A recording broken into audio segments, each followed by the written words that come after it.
Here we are.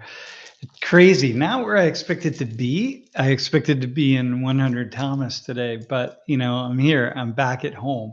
And we had a snow day here in State College. It's not snowing now. It's actually really beautiful. But as these things go, that's kind of what happens.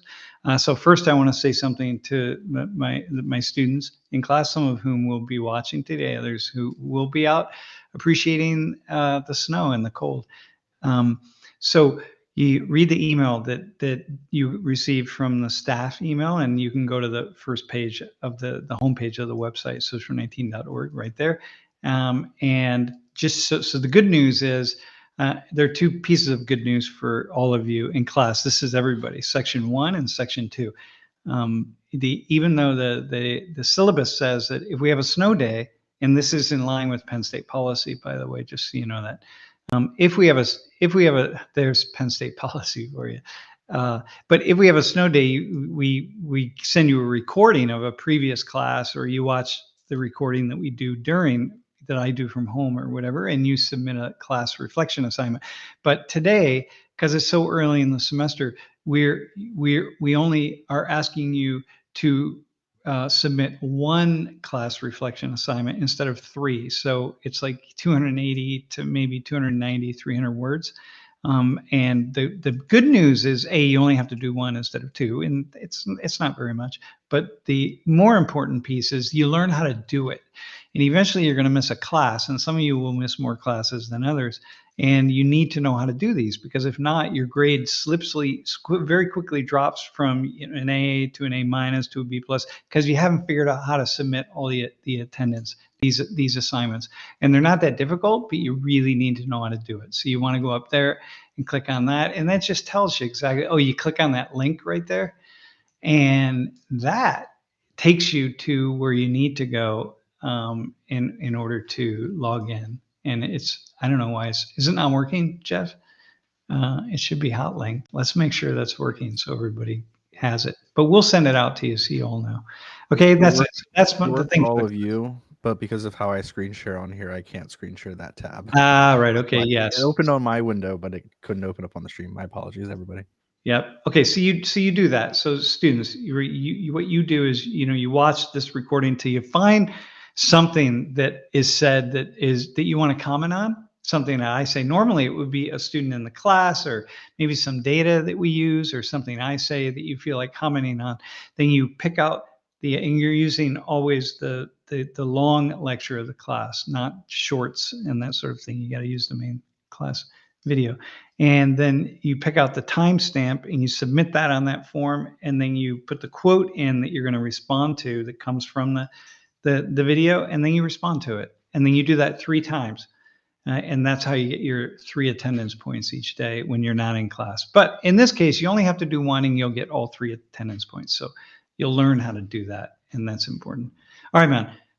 That's enough of that for the class. So, hey, so what we're planning to do is aside from the 2 classes each week that will be on one day, it's going to be Wednesday afternoons. I'm going to, from home, Jeff and I, we're going to set this up so that I'm responding to questions from class that come up that people who are watching just want to ask, want us to go into further. And so I'm just going to do some of that today, because why not? And because there's a lot happening. All right. Hey, so Jeff, can you go to a couple of questions? We picked out a couple, but it's important, those of you on the stream, definitely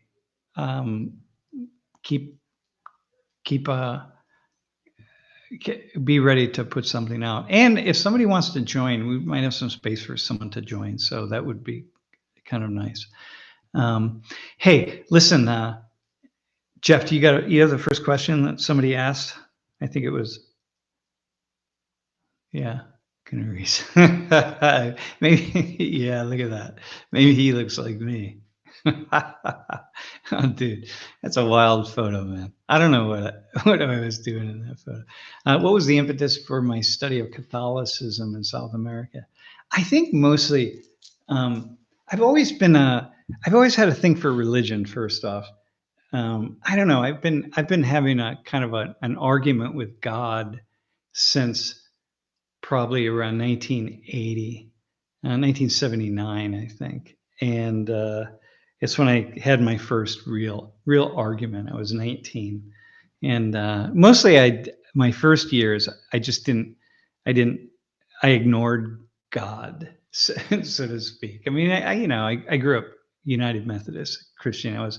I was baptized, and I went to became a member of a church. So I don't know, whatever you call that, christened or something. I'm not sure what we called it, but but it didn't really mean a whole lot to me. But then around 19, I started to think about some things in a more serious way, and then I started getting in arguments with God, and so I was just always just arguing like why things are the way they are. It just made no sense.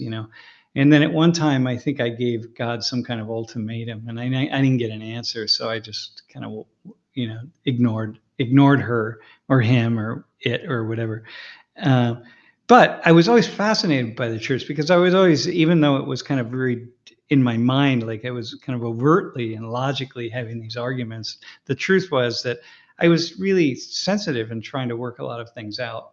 And so I was always fascinated by, in the Catholic Church, I was fascinated by priests who, because I read this book from when I was maybe in like 1984 or something, written by a priest who was doing this really pretty amazing work in Northeast Brazil. In this incredible Northeast Brazil in the 60s was so poor. Oh my God. And the stories and what he was doing. And he just seemed like, if you imagine, like if you're a Christian and you have the stories of Jesus, like the good stories, like the kind, loving Jesus, right? Who is feed the poor and help the sick and all the important things.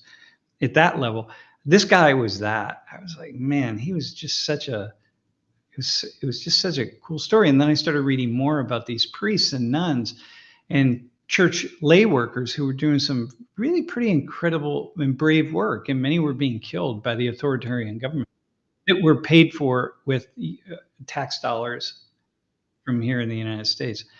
And anyway, I just felt like I wanted to better understand what they were doing as a way, I think, to help me stop arguing with God.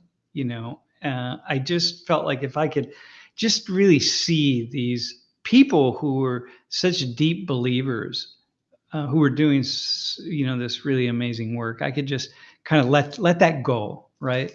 Um, and because at this point in time, I really was an atheist. I didn't even believe in God, but I was still arguing. It's like I was hearing voices. Like somebody who hears voices and argues with himself. That was kind of like me.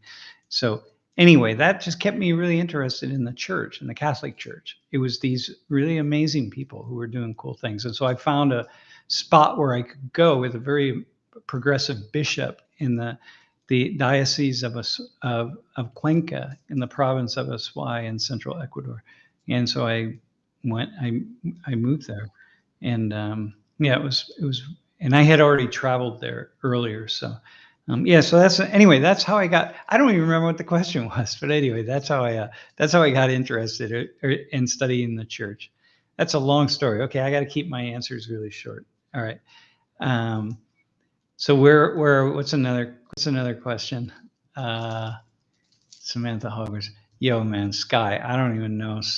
I don't do that. I think I watched one Harry Potter movie. So, Muggle, is it for a non-magical person? What is Samantha Hogwarts house? Yeah, I'm not sure what that means, so I'll pass on that. Although I'm sure it's a cool question. Learning a new language is difficult. Yeah, yeah. I actually have a difficult time with languages also, as Julie can attest. I've been speaking Spanish for so long, and I still make the dumbest mistakes. And I don't know, it just doesn't come natural to me. Some people it comes natural, others don't. But I'm trying to learn Korean, at least quite a number of words, and it's just almost impossible to sort of attune my ear. But languages are tough, and you don't have to learn languages to really enter into a culture. People say, oh, if you don't learn the language, you'll never really enter the culture, and I don't think that that's true at all. I mean, and to a degree, it's true, but I think what's most true is just an openness to observe and to absorb other ways of being in the world. So I will say that. All right, man. What else? Do we have another one? Another question? Yeah, hey, Elite Cycle Walk, from Windsor, Canada. Yeah, hey, I love seeing that. I'm 54, but I want to learn from this course.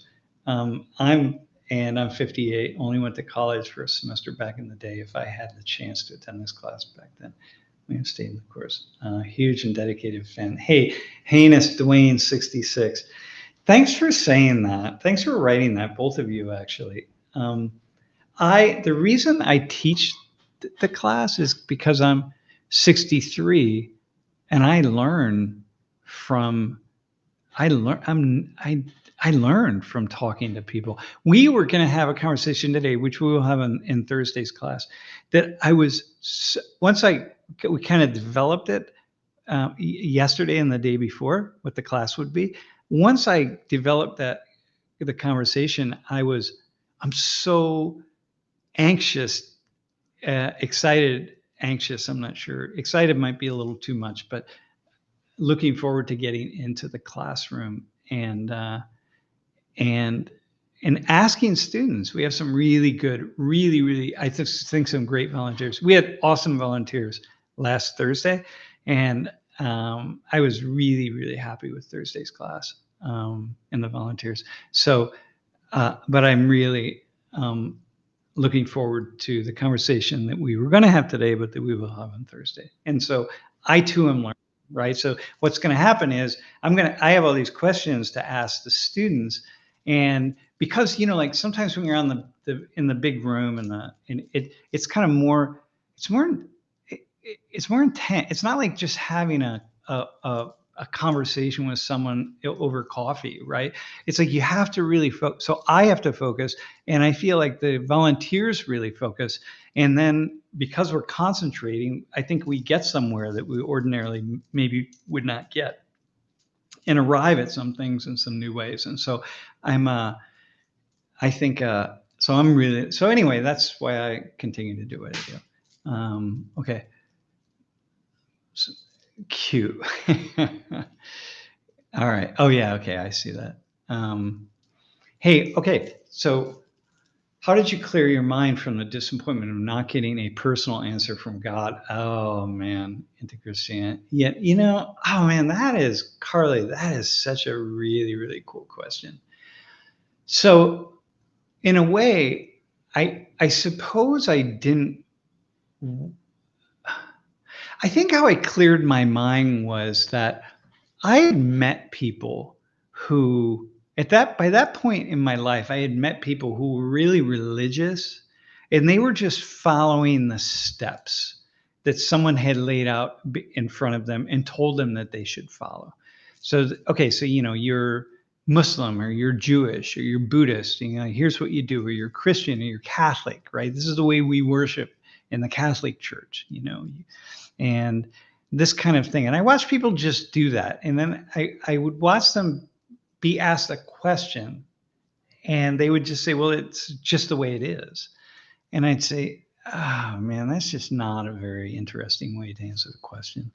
And so I didn't want to be like that. I didn't want to be just kind of turn on and become an atheist and be like, okay, God, it's all silly and stupid, and there is no God and that kind of thing. Like that just didn't feel right for me. Or pardon me, hang on, let me go back. That there is a God, and God thinks and feels and believes all of these things. And I know that because I was told that, and because I believe it. And I didn't want to be like that. But I also didn't want to be like, okay, there is no God, and it's all just really stupid and ignorant. And if you believe in God, like this is kind of dumb. I didn't want to be like that. I wanted to be more an agnostic, a person who I don't really worry about those kinds of questions. But what I want to do is develop more of a deeper faith, or a deeper spirit, like a connection to the life force, and that just felt better, right? Hey, can you put the question up again? That same question. I just want to see this part. So what I found was it didn't matter whether I could explore a path to the life force through Christianity or Buddhism or Hinduism or Judaism or Islam or anything. It didn't really matter which one I took. They're all just different paths to the same place. And so because I knew Christianity well enough, I knew that I could explore this with these priests and nuns. And I just wanted to be the anthropologist who was all traveling around the countryside in rural in Ecuador, right? So it was just a really cool, fun thing for an explorer like myself.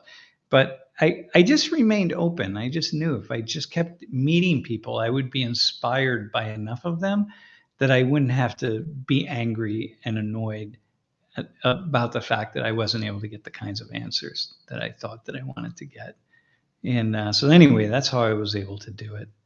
And but I really didn't I didn't feel yeah, I didn't want to be negative, man.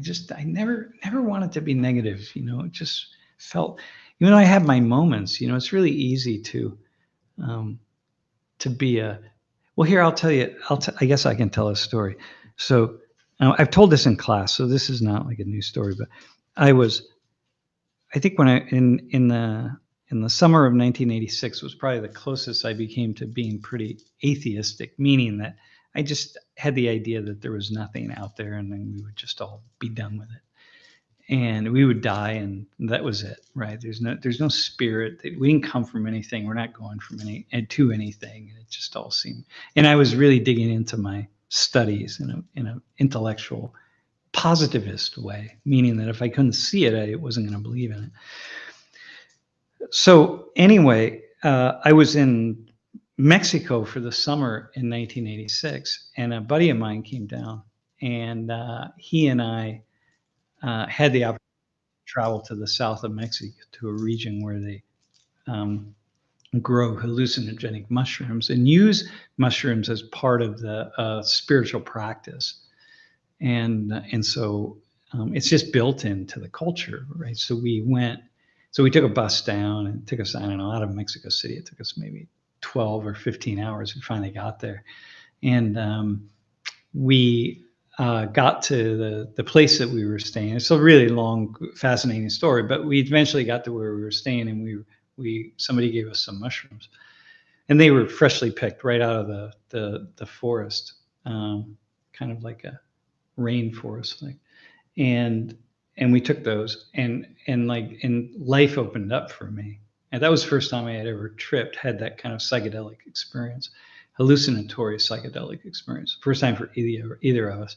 But when I woke up in the morning, it's just like I knew that I had been transformed because I saw something that I had never seen before. Saw something in the world that was really just beautiful. That what I thought I could see around me, the the 3 dimensions I could see, I really saw that there were 4 or 5 or 6, and so it was really that changed me. That's just I was never the same after that because I knew there was something magical about the world, and it took the mushrooms to open that up for me. And then after that, I could have some experiences that were akin to that or similar to that, but without the psilocybin, without the chemical reaction of the shrooms. So, and I only did it maybe 2 other times after that. I didn't really need to.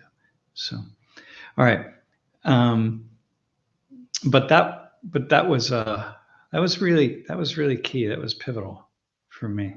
Yeah. And I think what's also really pivotal is I'm the kind of person that I didn't need to keep doing it. It's not a thing I had to keep going back to again and again. It's going to either you get it or you don't.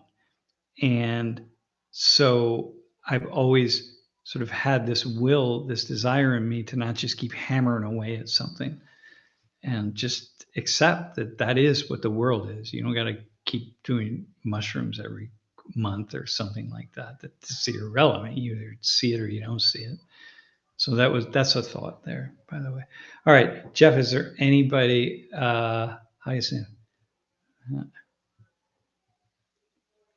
How did I feel as Jesus, dude? How did I feel as Jesus? Well, first off, man, it gets a. I know I was making a joke about that in class, right? Like, when I don't know, you imagined, but I don't know. I have something I want to say. I don't know if I know how to say it in a way that would kind of make sense, but um, it, it's not. I think it's. I think maybe like everybody. Huh, maybe it's just when somebody sees us as special in some way, right? Somebody really sees us as special and elevates us. Like, if we're lucky to have parents who have moments in which they give us this really unconditional regard, right? It's always conditional some level, but you have moments when you just feel this deep, abiding love and deep, deep love or acceptance or something by somebody. And if we can have just a few moments of that, that can be enough to really hold us a lot. And so I think maybe we all have that because that's kind of what it was. I think the feeling that I had in those moments was just kind of like, whoa, I just special. You know what I mean? Like special in a moment in somebody's eyes for like 10 seconds or till the priest said, no, it's just some stupid gringo. That's not Jesus. Uh, but, yeah, so I don't know. I guess I could say that. You know, it's kind of a strange answer. Um, but what would you say about teaching? Why is classic teaching mostly a waste of time? Oh man, it's because I think it's not teaching. I think classical teaching, which is, we fill the minds of students up with information, and I don't think that that's teaching. It can be Socratic, where you give them a little bit of information and you say, like, okay, now work with that. And then they say something and you come back with another question. And they say something, you come back with another question. Um, hey, Hugh Breeze, questions can be completely crazy today if you want. I mean, I'm not going to, yeah, well, just try us out. Let's see what happens. Jeff will decide if it's how crazy it is and put it up. So anyway, that is, I think that's not really teaching when we just fill people's minds with or give people information and tell them to go memorize it. There's nothing really happens there because we're going to forget most of the information that goes into our minds. And when we're forgetting that, what good does that do for us, right? If we want to be a student and we want to learn how to think in some very interesting ways, what's it? What do I can? I don't need. I can just have my phone with me all the time and just be constantly looking at information that I never had to memorize. I can just keep scrolling through and seeing all sorts of information, right? Definitions, whatever it is, right? The components of a cell. Like, oh, well, let me just pull a map up on my phone and look at it.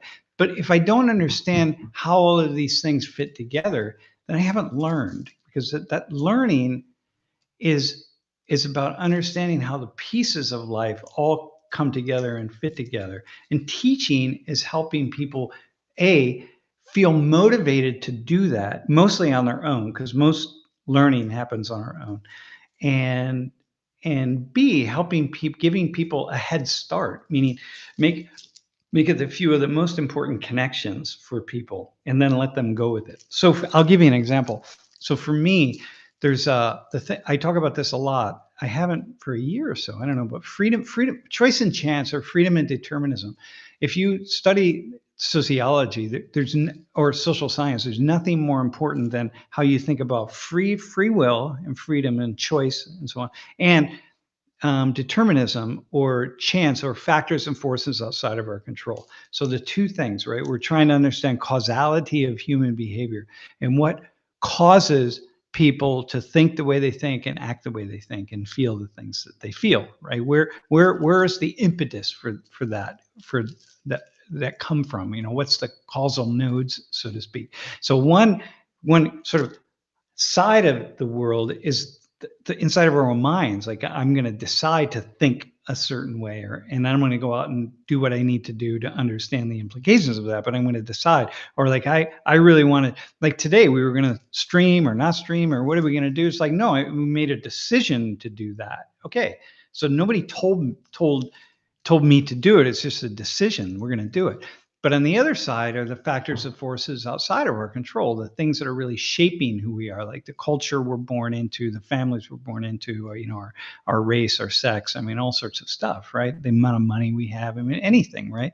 What we just happen to study in school, and then it leads to all of these other things that have nothing to do with free will at a certain point, right? So those two things, managing freedom and determinism, managing the relationship between those, for me, is the most powerful sort of like texture of thinking. I'm not sure how to say that, but it's so valuable for deep analysis and deep thinking of the world.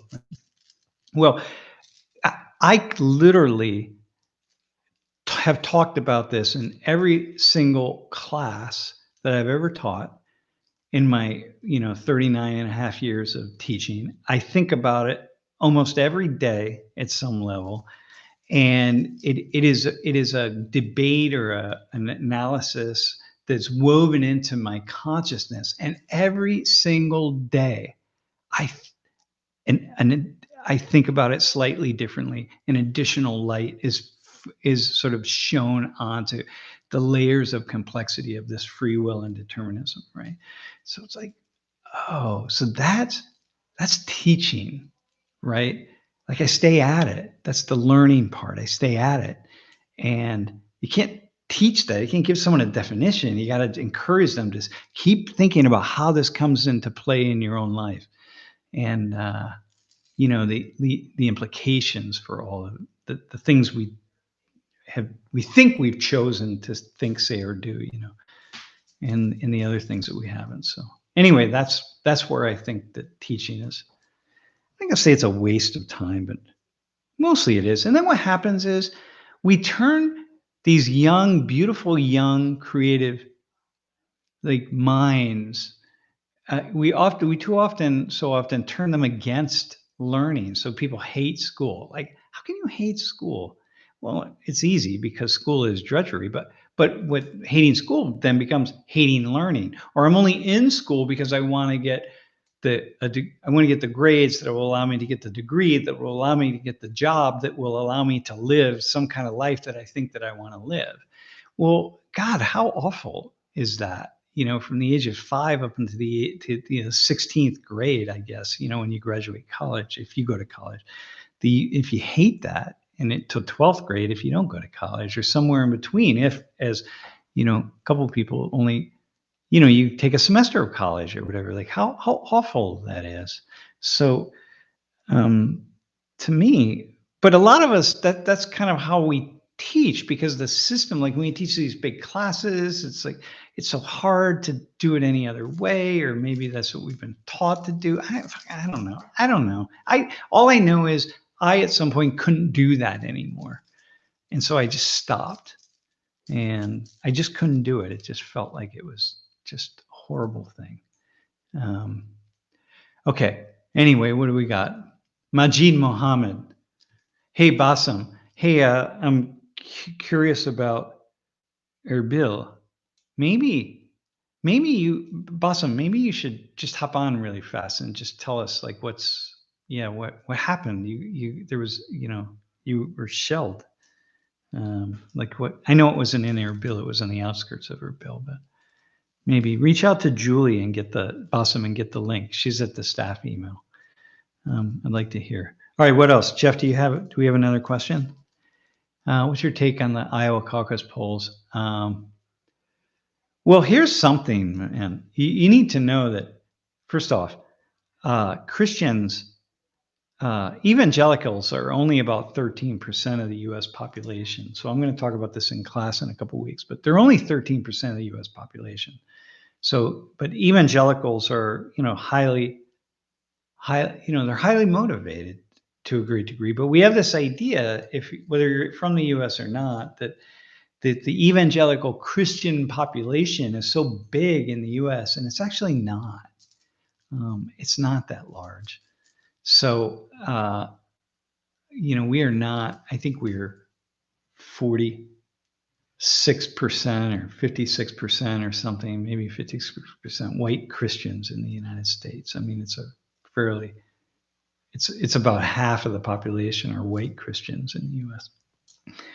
So anyway, so when we think about that kind of thing, it's like really important to put these kinds of things in perspective, right? Like evangelicals have such a hold on so much policy in the US, which is really fascinating as opposed to mainstream Christians. And yeah, so I say, what do I think about I don't know, man. I don't know. I go back. I don't want to. What do I think about the Iowa caucus? So if you don't know, if you're not from the U.S., we're starting the elections are starting. So the Democrats have already decided that Biden's the guy, and this is where we're at.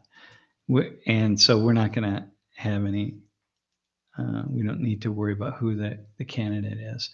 But we have the Republicans have to pick their candidate, and you can see from the results in Iowa that Trump is likely going to be that guy,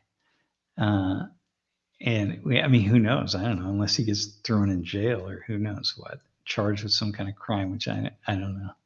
I'm not weighing in on that, but yeah. So anyway, we started that process, and it's just going to be a long 9 months. Let me just say that. So, I don't have any thought. By the way, I'm not avoiding it. I really don't have any thoughts. I mean, I don't know. I don't know even. I really am. I'm trying to be.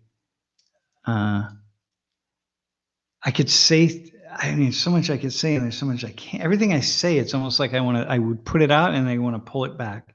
So. Yeah. All right. What's the next question? God. I hear what's your idea about how North and South Korea could be united again. You know what? I think the only way North and South Korea are going to be invited again is if somehow the military in North Korea wrestles control out of the hands of the ruling family. I mean, that's it. And I don't know how that's ever going to happen without a major meltdown in North Korea. And now with the kind of weapons that they have, that's like pretty dangerous. So, but I don't, that's my gut, unless, conditions with the Chinese and the Russians with so much pressure on North Korea to just come to a negotiating table.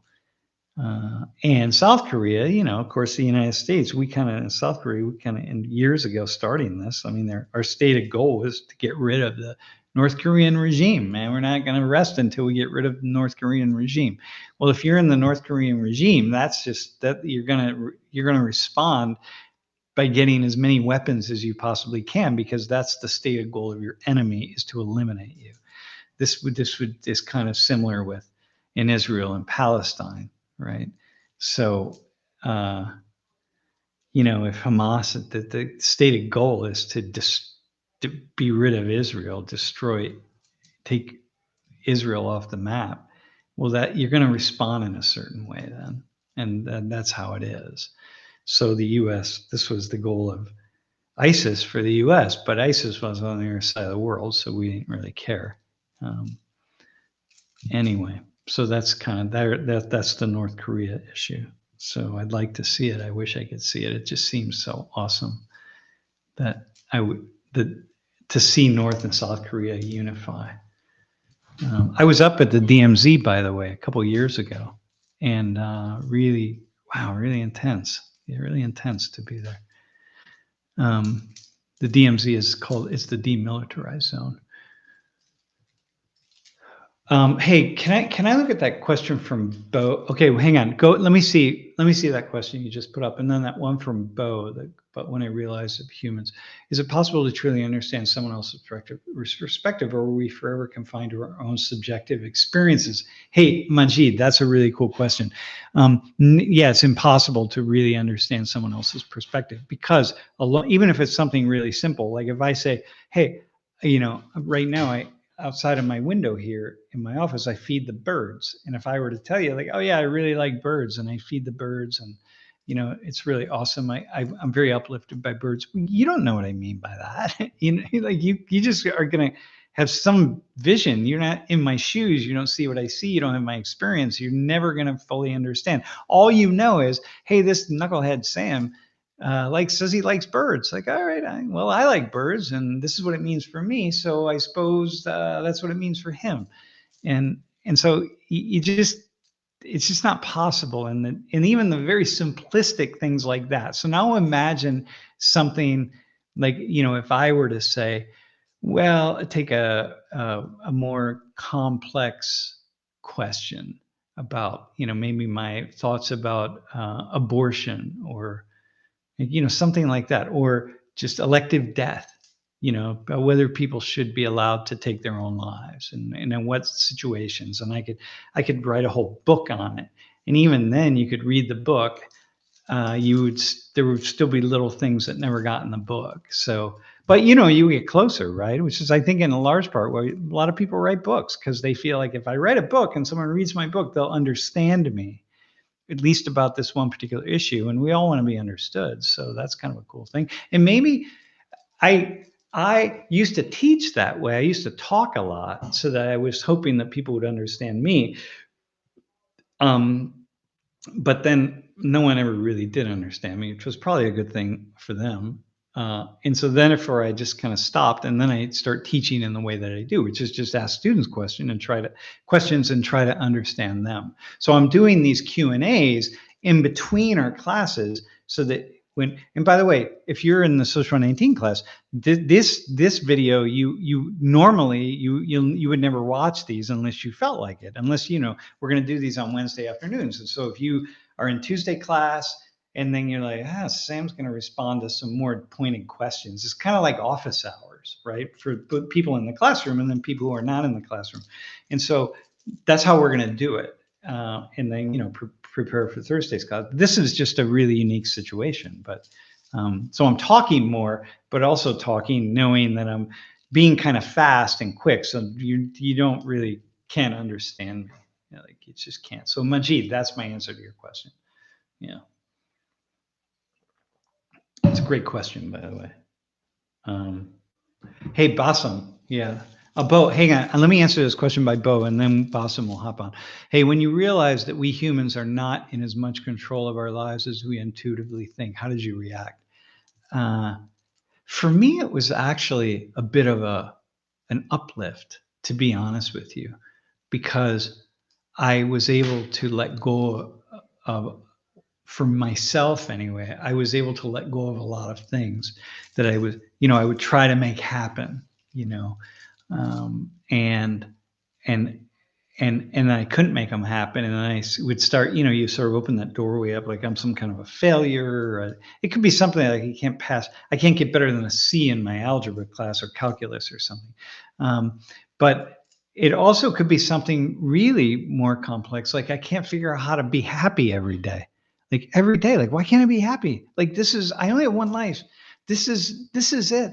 And I'm going to just, at any moment, I'm going to fall over or be diagnosed with something that's terminal, and that'll be the end of me. Why wouldn't I just be happy every single moment of my life? And so then I struggle with that until I realize, look, I'm not entirely in control of this thing called happiness and whether I am happy. And I don't even know what it means to be happy in the way that would be happy all the time. And so the more I understand that I'm not fully in control of those things, even at that level, it doesn't mean I give up being happy. I'm still working at it, but sometimes I just get so frustrated with myself, not in a big way, but frustrated that I can't do the simple things. And so, yeah, so the awareness of that can be very uplifting, actually. So there we go. That's my answer to your question. That's a very cool question, by the way. Hey, Bassam, let's. Let's How you doing? I'm good. How are you? Hey, so if you don't know, so this is Bassam. By the way, my class, you're going to be here in the end of March, and so the class will meet you. But in the meantime, I'm going to have them watch a video of you or a story about you, so they kind of they know who you are. Um, but uh, but you're in Erbil, and I'm in Mosul actually. I left Erbil this morning oh, you're to in Mosul. Mosul, okay, in Iraq. So hey, so Yeah. what happened? What happened outside of Erbil? Yeah, I was watching some news around 12:30 in the morning last night when the first really huge explosion was heard, and the followed by 11 really big explosions. And then I opened the window to my bedroom and I could hear sirens and talk in English. So I knew one of the bombs was probably near the consulate, the American consulate. And then it was in the news that 4 missiles had hit a businessman in Erbil. He died with his 1-year-old son. His wife is badly injured. And an hour later, the Iranian Revolutionary Guard claimed responsibility for the bombing. Hmm. Yeah. Man, it's so wow, man. This really makes me nervous about what we're seeing here. Yeah. How about you? How are people in Iraq? How are your friends? And Well, I left around 11 a.m. coming to Mosul, and the entrance to the airport was closed. And it seems that I did not hear it in the morning that 3 more drones had hit Erbil airport or attempted to hit, but they were shut down before they reached the airport. So, like, I think 10 days ago, there was a huge bombing in Iran, and on the anniversary of Soleimani bombing in Baghdad. And since the Iranians blame Israelis, and they said Israel had a foothold in Erbil, and we bombed that house because there was some meeting for Israelis or something like this. yeah, which doesn't seem like that doesn't seem likely. No. Yeah. Yeah, it doesn't. So are people feeling in Iraq feeling really nervous about this? Well, people in Erbil were really nervous because I went around 1 outside, and I live in a 13-story apartment building, and everybody was down in the parking lots. They were afraid to go back to their apartments because the American consulate is about 3 miles from where I live, and the sound was really strong. And I'm sure people living in higher floors felt it more than I did because I live on the ground floor. Man. Yeah. Yeah. Yeah, it's really Yeah. it's unsettling.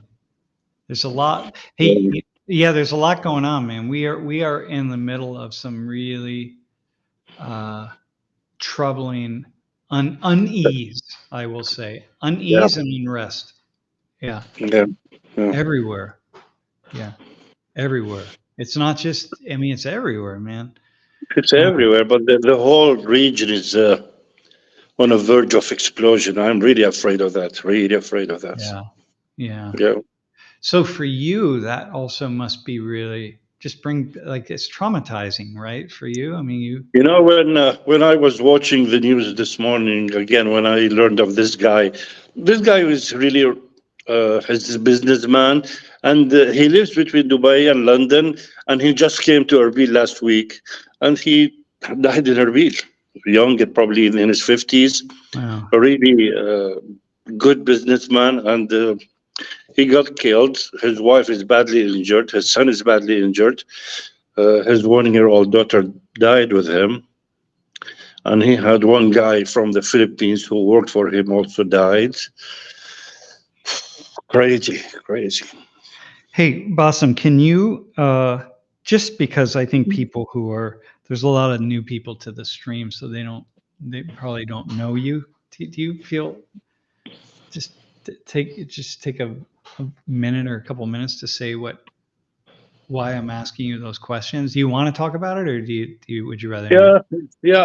I felt what happened because I went through it. And a funny thing, just before I heard the news about this guy dying and his wife was badly injured, funny enough, she's suffering from broken hip, just like what I suffered from after my bombing. And yesterday there was a question on Facebook: what year would you like to take out of your life? And right away I said 2015, because that was the worst year for me and my family. So I sympathize with the injured because I've been there. So the coalition forces got the wrong coordinates for what they thought was an ISIS bomb-making building, Yeah. and it was Bassem's home and his brother's home, and they were both 2 direct hits with smart bombs, and they destroyed the entire. Yeah, and Bassem's wife Miata died. His daughter died, Tuka, and his brother Mohanad, and your nephew. Yeah. Yeah. And Bassem is still living living with us. So when he talks about we talk about the trauma, it's really, that's pretty intense that gentleman had such an experience. Yeah, that's pretty intense. You know, Bassem, when I read these stories, right, like that, they touch. They touch me because because I touch you and you touch me. You know what I mean? It's like, it's not. These aren't just people. These are human beings. You know? Yeah. When I heard that this guy, he came from London last Saturday, and he died the next day, the day after. And he doesn't live in Erbil. He lives between Dubai and London, and he came to Erbil to die. I mean, this is devastating. I mean,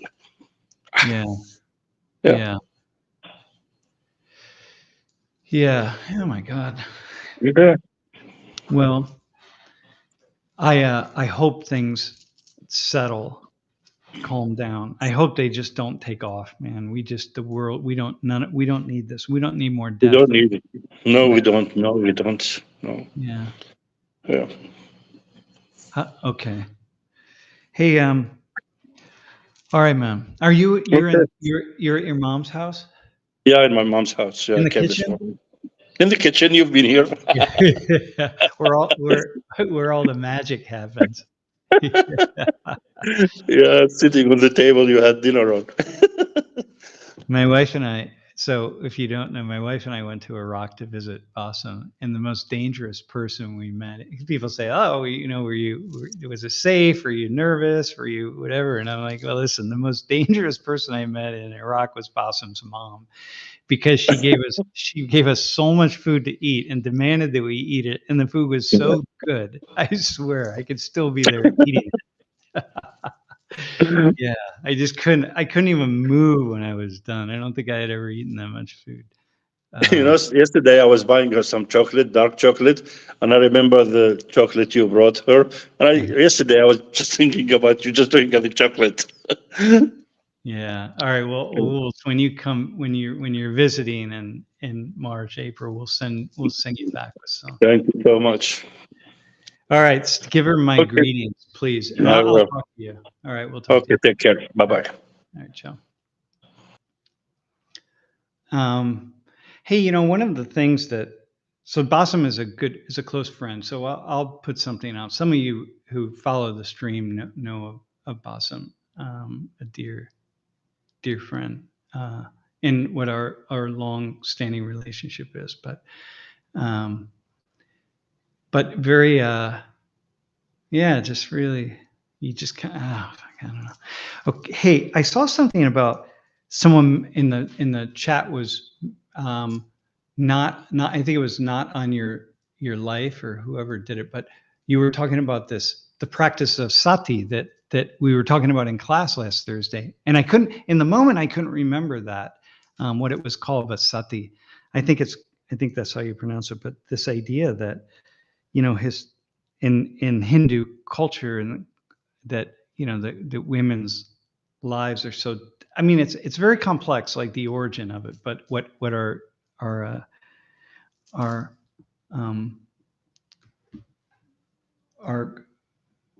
volunteer was talking about, and I don't remember his name, but it doesn't matter, was this sati about his mother, how his mother was very much disregarded after his father died prematurely, and her life had very little value. And sati is this practice by which women end up throwing themselves on the funeral pyre of their husbands because there's just nobody that's going to take care of them, and it's almost like this involuntary death by suicide.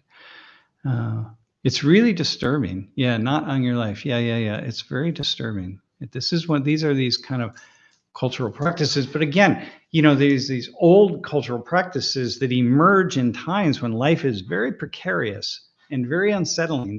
That did not emerge in modern day times. But in a period of time when life was life was not what it is today. And so, but then we keep, it sustains itself. I mean, women don't do that today, but I don't know. It's very odd. Okay. Hey, Jeff, what do you have? What are we willing to change or sacrifice or fix to fix things like climate change? Man, Sean, look here. I'm going to answer the question as a sociologist. I'm going to give you human beings are willing to do whatever they need to do. I don't think I've ever met anyone. I mean, okay, there probably are 1 out of 1,000 people would just say, who cares? I'm not doing anything. I don't care. I'm just going to live and I'm going to die. Like the curmudgeons who just life doesn't matter to them because they're just, something. But most of us, the vast majority of us we will give up whatever we need to give up. But what we need to do is we need to understand or see that other people are going to give up something. And if they do, then we will. This is the free rider problem, right? When I'm willing to do something, I'm willing to pay my taxes so long as I know that other people are paying their taxes. So if we all are paying our fair share, whatever it is, then most people are pretty comfortable chipping in. And even like, community actions or something, doing something good for the community. Let's go down to the park and let's all fix it up. So if everybody goes down to the park, and then we'll make that happen. But it's really hard to ensure that everybody will do that. And it doesn't have to pull an equal weight, but you have to pull your weight in somehow that's more or less equal, and it's hard to set up a system in which that happens. Okay. Which is why like the kibbutzim system in Israel, ultimately, almost every kibbutz starts to fall apart because you got to solve this free rider problem, and you can't force people to do it. Like you have to put in X number of hours to the community service or something. You start doing that, then life just becomes forced, and you lose track of the beauty of what it's supposed to be. And so climate change, people will give things up, but the problem is we need to have a system. We need to kind of develop things in a way that we feel like, and we understand that we're all giving something, right? And we're all being hurt at some level, or being changed or transformed, not in equal measure, but in measures that are not vastly different from the people around us. And that's the very difficult thing to do. It's not changing the actions of individuals. So this is the freedom and determinism thing, right? Don't focus on the freedom. By the way, okay, hang on. I'm going to take a drink because this is actually, I don't have many cool ideas in life, but every once in a while I stumble across one where I come back around and I'm like, oh, that's kind of creative in a lucky sort of way. I just stumble on it. So remember I was talking about freedom and determinism, right? So that our choices that we make versus the factors and forces outside of our control, right? So it's like we tend to focus on freedom, and your question is about the freedom piece. It's like, what are we willing to give up? Well, people are willing to will give up whatever they need to give up, but it's the issue of changing the system so people change their actions without even being able to decide whether they change their actions. They just change their actions, and it makes sense to change them. It's like, oh, okay, of course I'm going to do X, Y, or Z, because now that's what we do as a people. This is how we live. And it's not about, I don't even really have to make the choice of that, but I would choose it because we've now set a system up, meaning we restructure the way the system impacts the lives of individuals so that everybody has to act, think, and be in a slightly different way.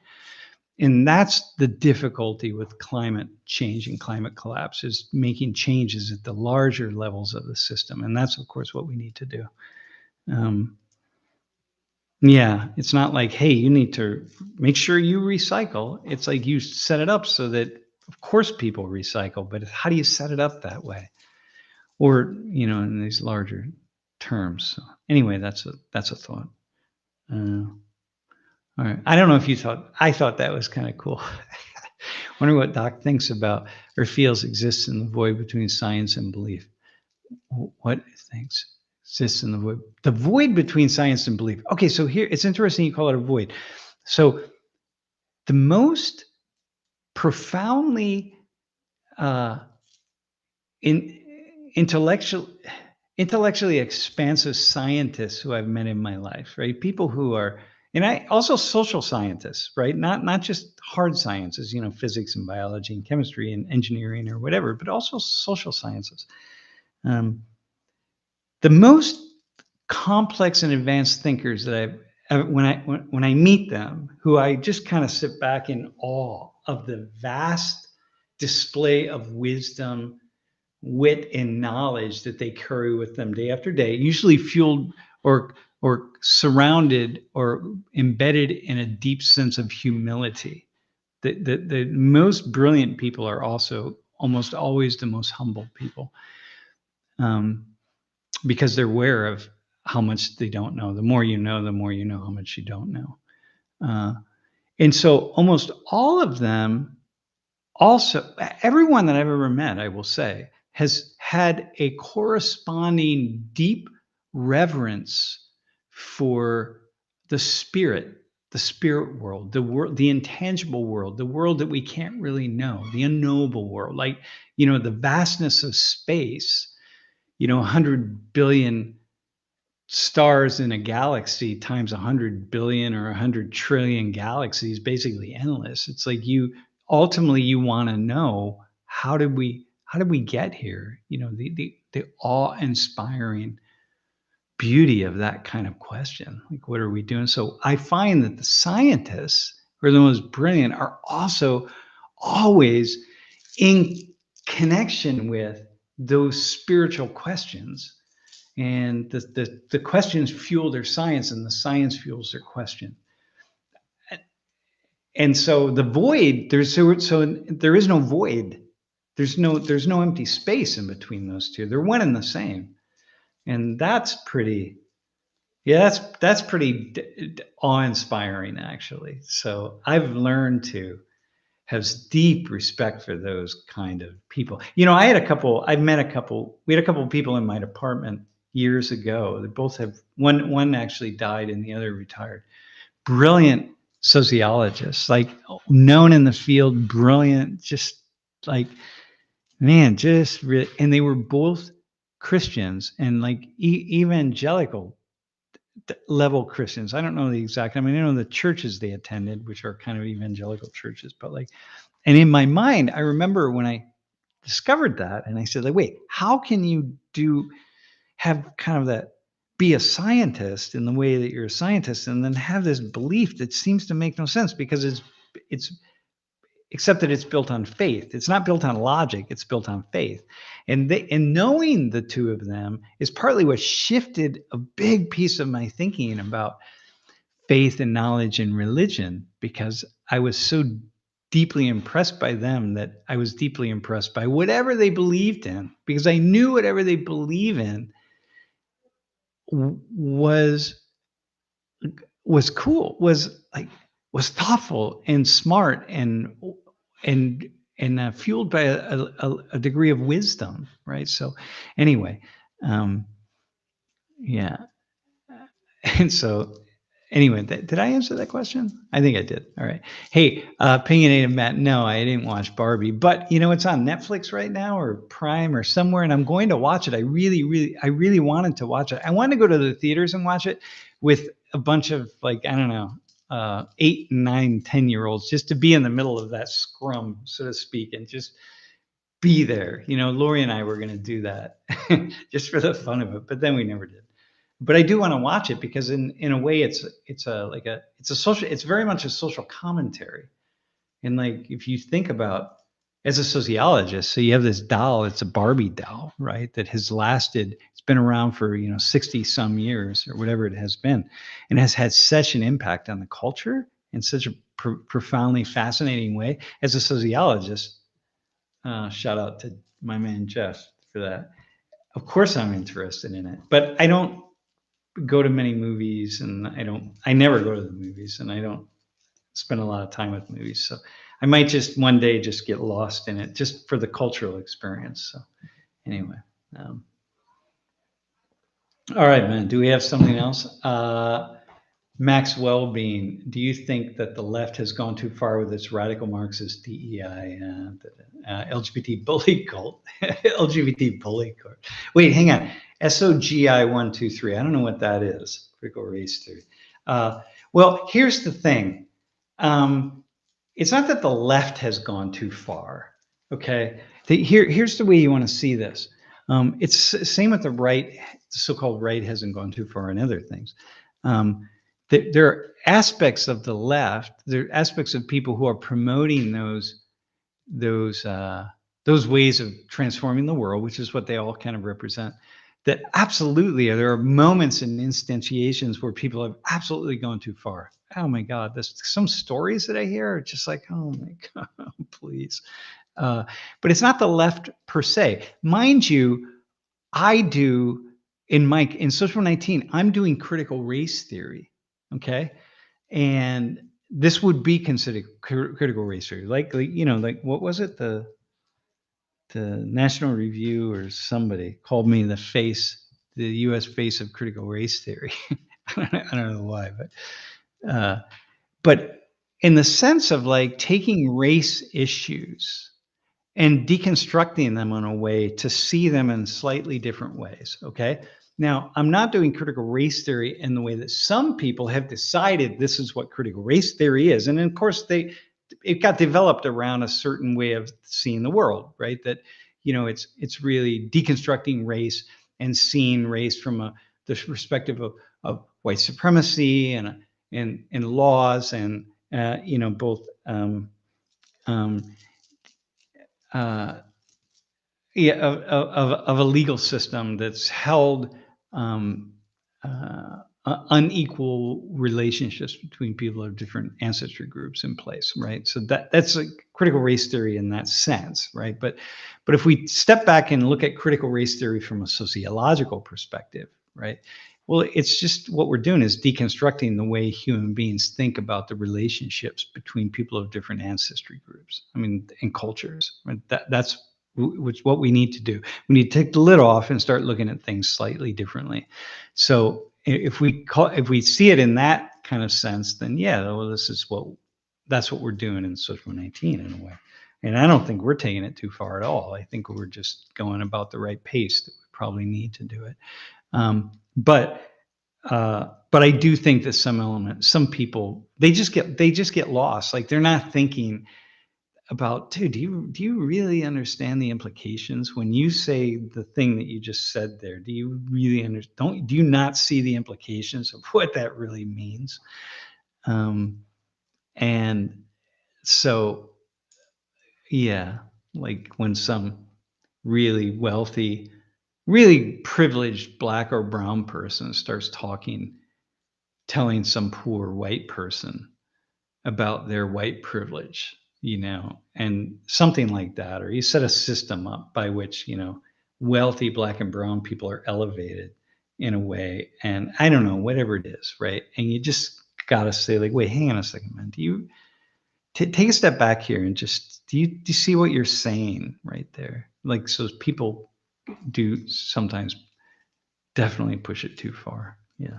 And we also, one of the things that what we're seeing is, you know, uh, is that everybody, every organization, when every organization or business or group feels like they have to plant their flag on the hill of race equality or critical race, whatever it is, right? Plant their hill on the flag of race equality, then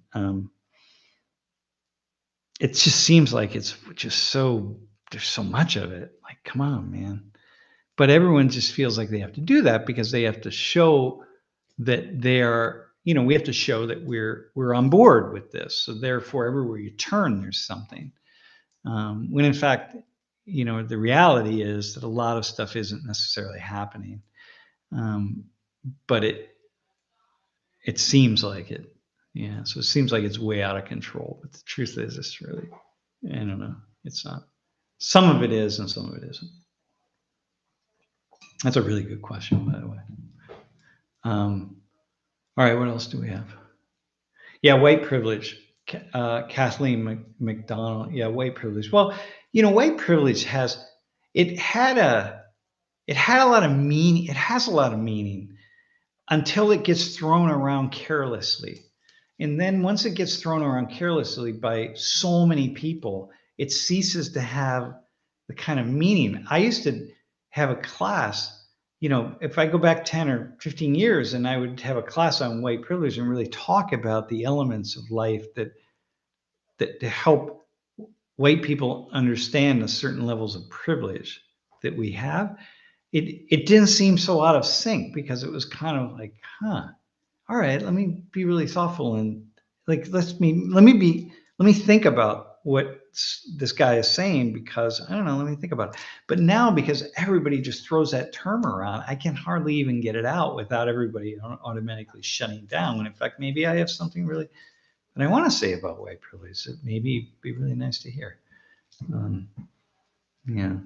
Definition changes almost by the minute. Yeah. Well, things do, because everybody uses these definitions in different ways. Yeah. Do you think students would say or feel about old shows like All in the Family? I think a lot of people would. Well, here's the ironic, man. The irony is that the other day I was watching a couple clips from Blazing Saddles, and all the places in Blazing Saddles where they drop the N-word, right? And I mean, it's that movie could never be shown today. Like, oh my God.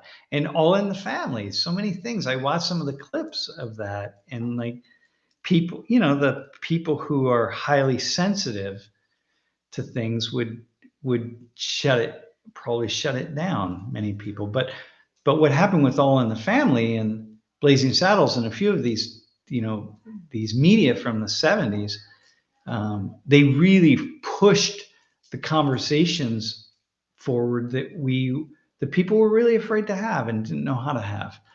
And maybe that's kind of what we're trying to do in Social 19. Yeah. Yeah. All right, man. At Drunk Tart. Said in the comments, I wonder why she couldn't say it, wondering what it was. I live in Michigan and rural area, and no one is going to yell out racial slurs to a stranger for no reason. That a grocery store, Pennsylvania, must be an odd place. No, actually, yeah. Well, here's the thing, right? So yeah, this is actually, so this is for what's the problem.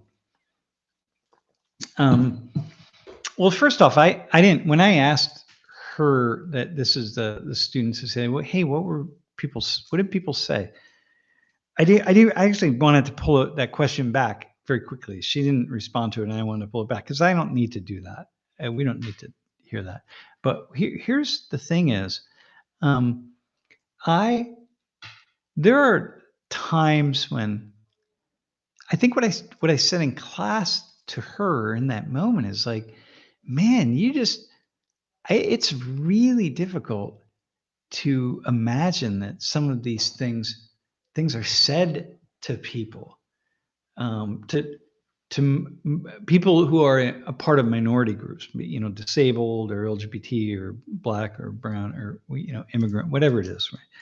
It's just hard to imagine people say things to them. But man, but because I'm on the kind of the front lines of this, and I talk to so many people, that they do get said things. People say some really nasty, mean things to people for no reason whatsoever, and it's like it's really mostly we don't. I mean, look, the vast majority. What I tell my class, I'm like, hey, is like Penn State, be like, I don't know, is Penn State a racist institution or whatever? I don't know, whatever. And then I'll be like, okay, when's the last time you saw or heard or experienced something that was racist? And oftentimes people don't have it. Usually they don't have anything to say. They're like, well, I don't really know. I'm like, well, okay, so if we say that something is racist in its core, then it doesn't mean it's not racist just because you can't point to something, right? Because there's all this indirect institutional racism or discrimination that also happens. But it's like people are mostly good to one another, thoughtful to one another. And in spite of the individual videos that we might see on YouTube about people being really out of control, the vast majority of people are not. It's like on an airplane, right? So you watch these freakouts on an airplane, but look, man, at any one moment, there's like 5,000 airplanes. There are 5,000 airplanes in the air right now, or 10,000 or whatever it is. And like, there's so many people that are flying in these airplanes and so many people who are not freaking out. And it's not that crazy. And so we have to remember that the vast majority of the time, that's not the case. And I think with my student the other day on Thursday, she was also saying like, yeah, I mean, obviously this isn't every day of my life. I mean, this is not it, but there are these moments. It's like, please just stop that. Even if it only happens a couple of times, 2 or 3 times, just don't do that. Like, come on, figure out how to not make that happen. So,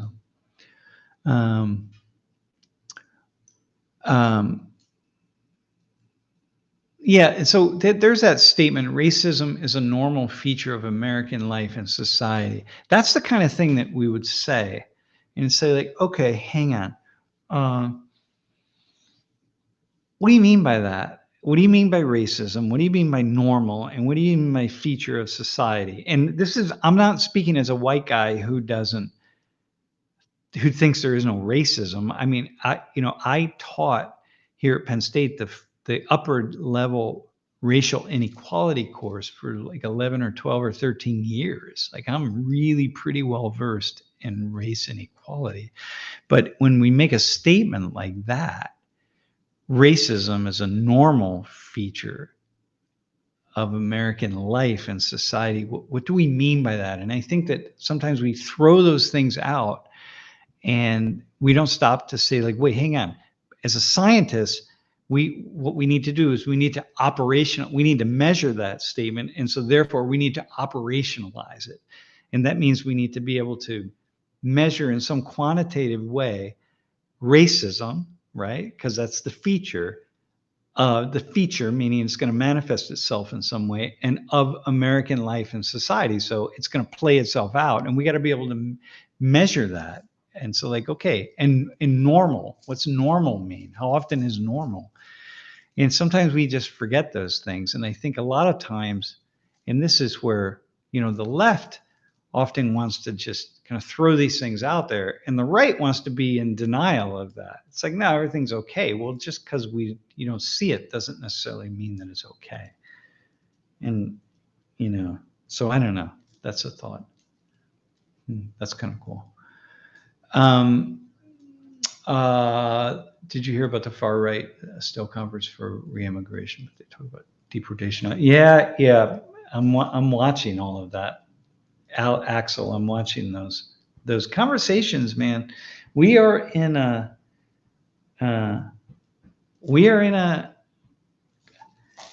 Man, we are in some changing times right now, y'all. Okay, so listen, man. My class is technically over, but I can answer a few more questions. I'm happy to.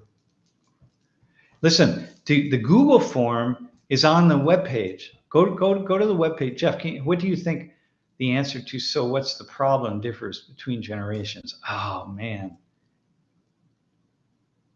I don't know if it differs that. Oh God, that's a really,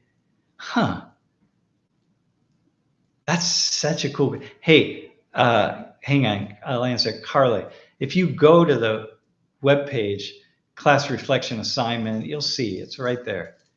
Also, I think we sent it out in the, yeah, you go there, look at that, man. You're gonna click on that third one up, that one right there. You click on that and then you start filling it out. Remember, you only do one for today. It's really easy, it's really fast. Just do it and make it go. That's where you get that. Okay. May you live in interesting times. That actually sounds like a curse. Yeah, that's all. You live in interesting times. Yeah, I curse you. May you live in interesting times. Hey, what was that? What was I gonna? Do you have a conception of evil is from socio? Oh man, shit. That's such an interesting question. Well, I had an interesting conversation with someone the other day. I mean, you look at just like killing and, people who do like murders and mass murders and God, whatever. I don't know, any number. These doesn't have to be a murder. I mean, there are any number of things, but I think from a sociological perspective, maybe evil is when anything that is deliberately, I'm just thinking sociologically, so I'm not thinking about like genocide and that kind of stuff, right? Anything that is, which I could think about sociologically also, but I'm just thinking about the system, all right? Anything that is meant to divide the system and force it into a level of chaos for the sake of being in chaos, not for the sake of it improving. So, something like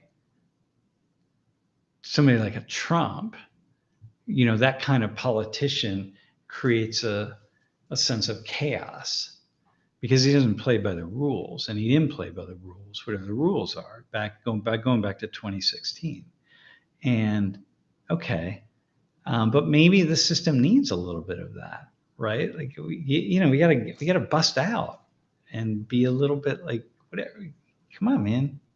Like we need a little. Yeah, you need to force it sometimes. You just gotta force some change, and change is difficult. And so, but that's good. So, all right, hey, this will be good. So we got Trump now. Let's okay, hopefully this is going to shake things up and we'll go. But some of the chaos, I got the sense that some of it was not calculated enough. And that for many people, a lot of it was just directed to just radically upend the system without any kind of thoughts about the direction in which it needed to go. And then that becomes that's a little bit more problematic because some orderliness to it has some value. So when you're just throwing the system into disarray, whatever that system is, without any thoughts about maintaining a certain sense of order, of stability and stasis, that's when things start moving into that realm of trouble. And when you do that in a big way, then that's that term evil. But I don't like to use the word evil because it has so many implications for religion and other things that just don't make sense. Here I am expecting the worst as Sam starts to talk about Trump, and I'm pleasantly surprised that his thoughtful response. Hey, Grandpa's place. Yeah, thanks for that. I mean, yeah, I remember when Trump was elected, it was a, Tuesday. It was pretty clear that, no, hang on. The election was on a Tuesday. So we went back in class on Thursday. Everybody was just freaking out this, back in 2016. It was just a shit show, man, on a college campus, you can imagine, right?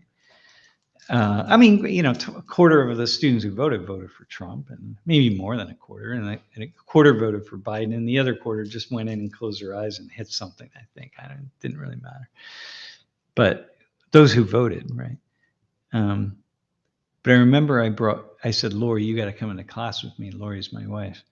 I said, you got to come in, and we really have to address this, because people were melting down, man. It's like, Jesus. And I remember really saying, like, guys, it's okay. First off, I put a map up of the 2012 election, how many people voted for the Republicans, how many Republicans voted for Republicans. And then I put the Trump map up, and it was the same. Basically, people just voted for their candidate. And you just got a million or so people in the middle who just switch sides in one way or another. But mostly people just vote for their party. And that's what we're going to see now. And so it's not like, whatever you think about Trump, anything, is just understand that people are just voting for their party, and the party is more important than the candidate, which is why a lot of people will vote for Biden when in fact I think he's like, I don't know. I thought he died, actually. Didn't pass Biden. The fact that he's breathing, I look at him sometimes, I'm like, dude, the fuck? But people will vote for him anyway. It just doesn't matter, because they're not voting for him. They're just voting for the party. And when you see that, it helps to really understand things a little bit different. That Thursday, I didn't go through any. I didn't go through any of my students. I was there to just get them to just relax. It's gonna be all right. This guy. Yeah. So. I think we can disagree. There has been cruelty that really crosses over the line of what I believe in saying.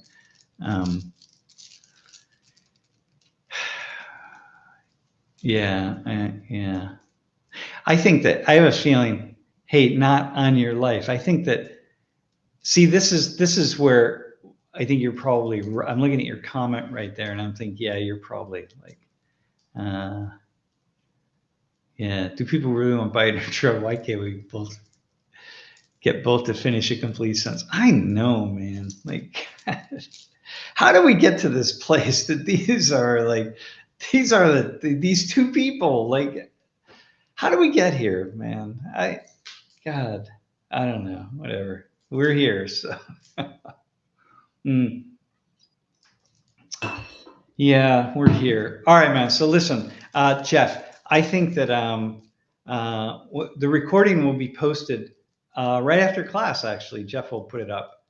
Yeah, I have an opinion. Here's my opinion on Taylor Swift. What a cultural phenomenon is Taylor Swift.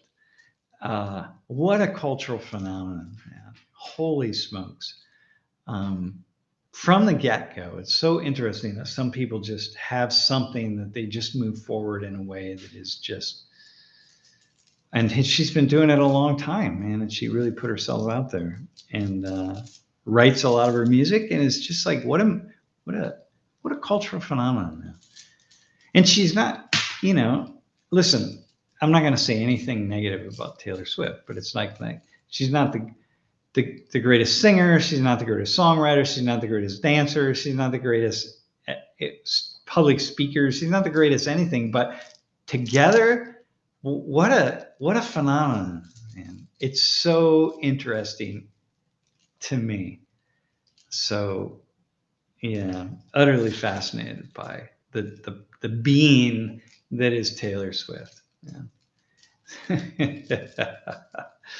Yeah. Okay. Where were you in 2006 when Taylor Swift dropped another heartbreaker? Wait, how old was Taylor Swift in 2006? Build the wall is a complete sentence. Dude, build the wall is 2,200 miles in mostly very rocky and desert area that is impossible it's impossible space in which to build the wall. So yeah, but yeah, I got you, man. Nitty will quit the team because of that comment. All right. All right, man, where are we at? Awesome. Okay, man. I think, are we done? Jeff, are we done?